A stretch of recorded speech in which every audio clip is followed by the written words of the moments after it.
What is up, y'all? Before we get into things, be sure to like this video and subscribe to the channel. Every subscriber is much appreciated and it will help you keep up with our latest uploads. Bills were left unpaid for months, utilities were turned off, and for a few years, Jayson Tatum would sleep in the same bed as his mother. They didn't have any furniture at all. His mother didn't let him worry about the everyday struggles of being a single mom at the age of 19 and was determined to help Jayson become a success.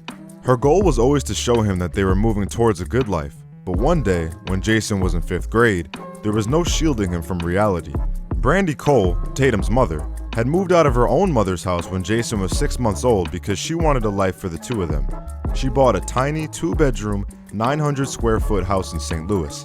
There was a postage-stamp backyard and a chain-link fence, and most importantly, a roof over their heads. But on that aforementioned day, they returned home and Tatum saw a pink piece of paper taped to the front door, a notice of foreclosure. Tatum remembers his mother crying, but he said he didn't know what to do but feel helpless. He was just 11 years old at the time. It was a low point that he remembers very well, but not just because of the feeling of hitting rock bottom, also because of what happened next. When Tatum was in 1st grade, a teacher asked him what he wanted to be when he grew up. When he said he wanted to be an NBA player, the teacher laughed and told him to pick a realistic profession. "Change your dreams," she said to him.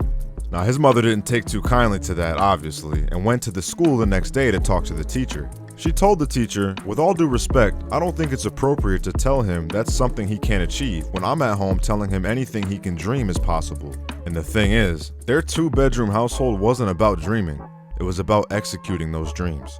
You see, Tatum's mother was a couple months away from going to college when she found out she was pregnant with Jayson.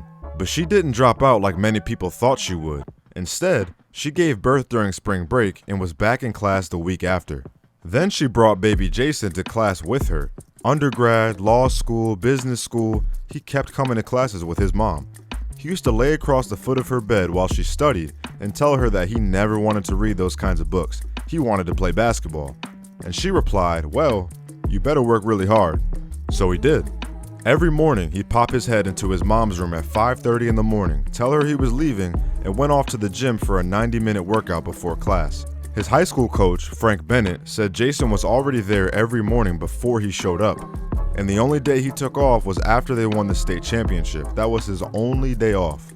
Tatum's dad remembers the moment he realized his son was a special talent. He was in 5th grade playing in a league with grown men, and he averaged 25 points a game. Jayson's mom did raise him, but his dad was always around. He called him every day. When his dad was playing professionally in the Netherlands, mom took Jayson overseas to visit his dad. And by the time his international basketball career was over, he came back to St. Louis and was one of Jayson's primary coaches. Soon enough, Jayson would be a silky smooth wing, consensus top 5 recruit, and the centerpiece of what recruiting experts called Coach K's best recruiting class ever. Jayson Tatum's measurables speak for themselves, but it's the intangibles that separate him.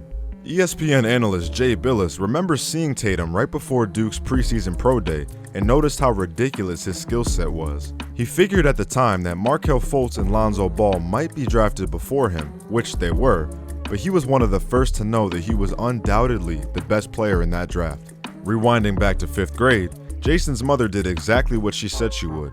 She applied for a loan modification and was able to save their house at the last minute.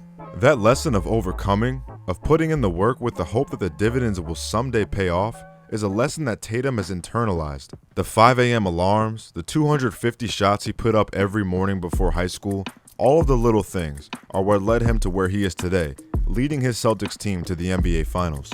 Thank you so much for watching. Be sure to subscribe to the channel and follow League Alerts on Instagram, Facebook, and Twitter for the best NBA coverage out there.